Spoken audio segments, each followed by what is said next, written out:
ayer en mi live con Latife, ¿Ya? me metí al Japan Times, ¿Ya? uno de los principales sitios de noticias japoneses, y en verdad hay mucha gente en Japón que ha tomado muy seriamente el anuncio del gobierno, esta suerte como de advertencia respecto de un movimiento cataclísmico en esa zona de Asia.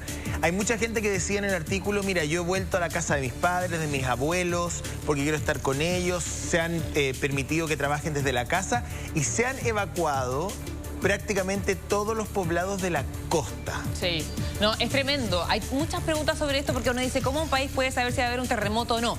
No se trata de eso, el tema es que hay una posibilidad. ¿De cuánto es esa posibilidad?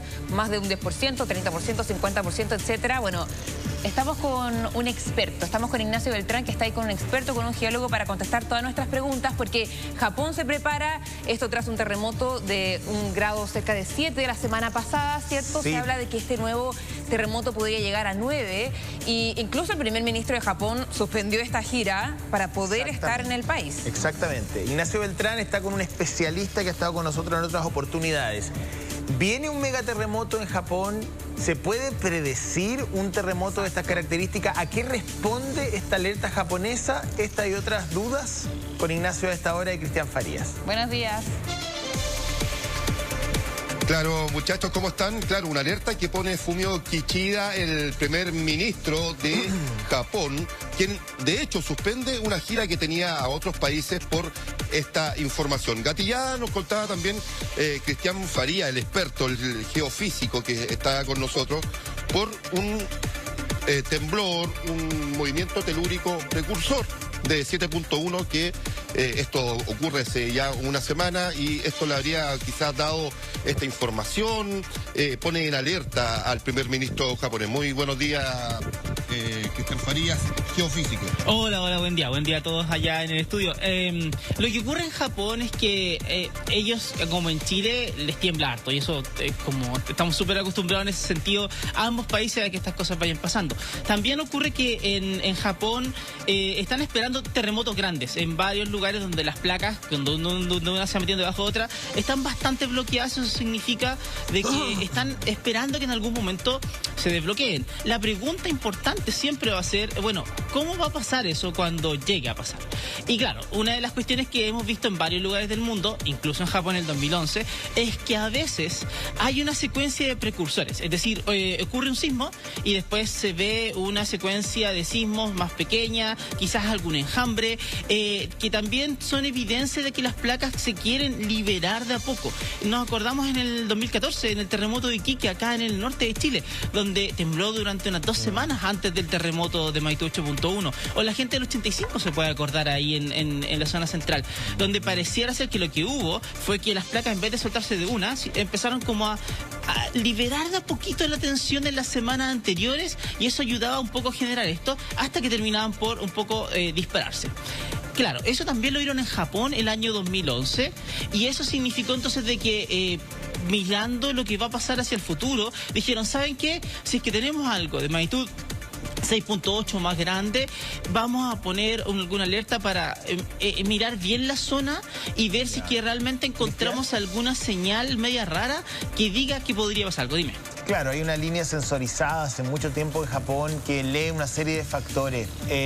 Ahora, respecto de esta alerta en particular que hizo que el primer ministro se quedara en Japón y no cumpliera con compromisos en el exterior, que hizo que los japoneses teletrabajaran, volvieran a la casa de sus padres, evacuaran zonas costeras.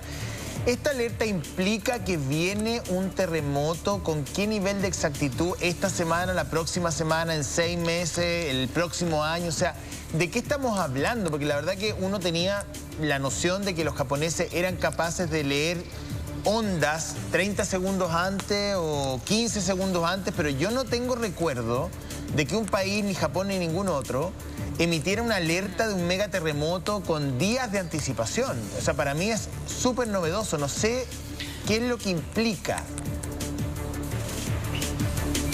La verdad es que nadie está diciendo que se venga un terremoto ni tampoco con que vaya a ocurrir algo con un grado de certeza más grande. Lo que ocurre es que, dado que el terremoto magnitud 7.1 ocurrió, existe una posibilidad, tantas posibilidades de que eso termine siendo el inicio de una secuencia de sismos precursores antes del gran terremoto que se está esperando en la zona. Debido a eso, entonces se pone la alerta para poder ver si es que realmente se encuentran o no se encuentran señales que podrían un poco ser indicadoras de algo más. Por ejemplo, algún tipo de deformación rara, porque como tú bien dices, está tan sensorizado todo, tienen tantos sensores de todo, que pueden darse un poco el lujo de poder medir un montón de cosas más. Pero eso no significa que un terremoto vaya a ocurrir en una semana, en 2 semanas, en un mes o en un año, sino más bien que durante al menos 1 o 2 semanas van a estar mirando con detalle. Dime. No, sí, precisamente por el plazo, porque uno sabe en el fondo que Japón no va a estar infinitamente en alerta, ¿cierto? Claro. Entonces entiendo que Japón sí puso un plazo de podría ser esta semana, ¿no?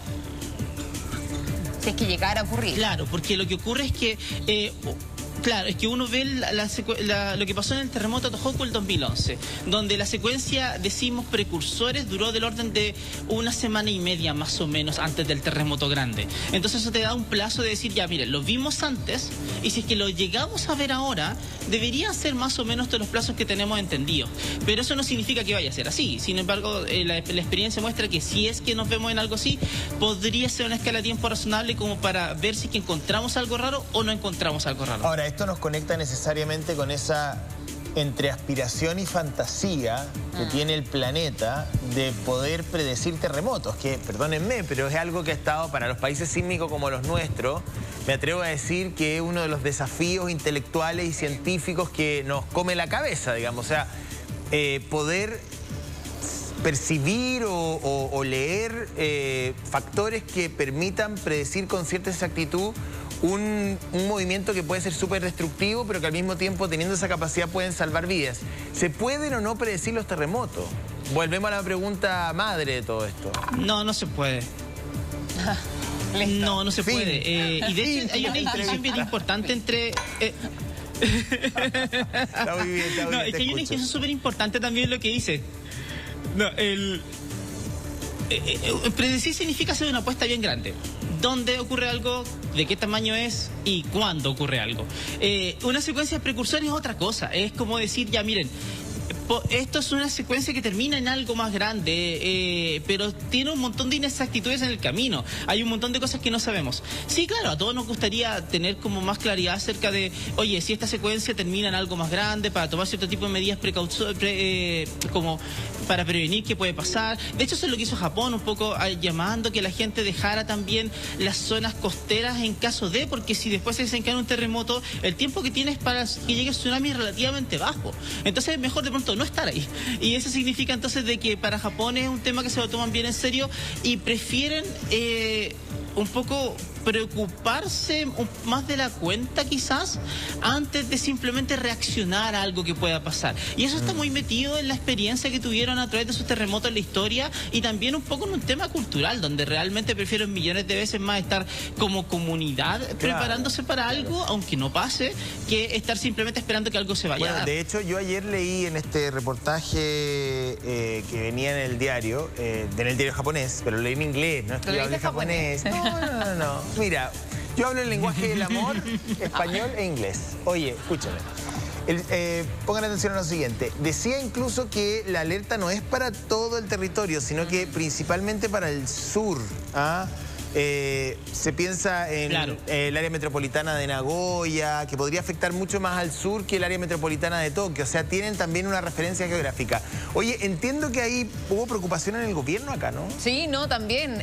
Habló el subsecretario Manuel Monsalve en relación a este tema, porque, Cristian, uno dice, bueno, esto pasa en Japón, pero esto eventualmente, si es que llegara a ocurrir, podría afectarnos a nosotros y por eso también el show está en alerta, ¿cierto? Vamos a escuchar las declaraciones del subsecretario y ahí luego desmenuzamos por qué afectaría eventualmente a nuestro país.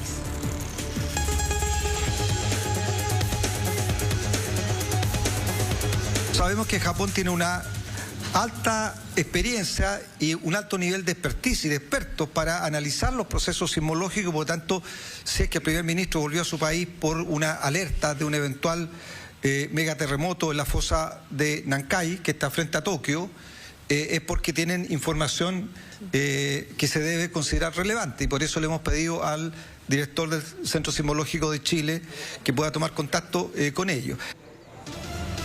Bien, ahí está el subsecretario del Interior haciéndose un poquito cargo de eventualmente las consecuencias que pueda tener a nivel de movimientos submarinos que, bueno, ha habido, digamos, a lo largo de la historia, y Cristian lo podría decir mejor que yo, la transmisión de ondas submarinas que han llegado a la costa del país cuando se producen eventos de importancia en Japón. Estoy pensando en el terremoto de Osaka, estoy pensando en el terremoto de Sendai. O sea, ha habido, digamos, antecedentes. Eso ocurre y las ondas viajan, las olas viajan a través del Pacífico y lo cruzan y llegan eventualmente a aumentar los volúmenes de las olas en la costa nacional.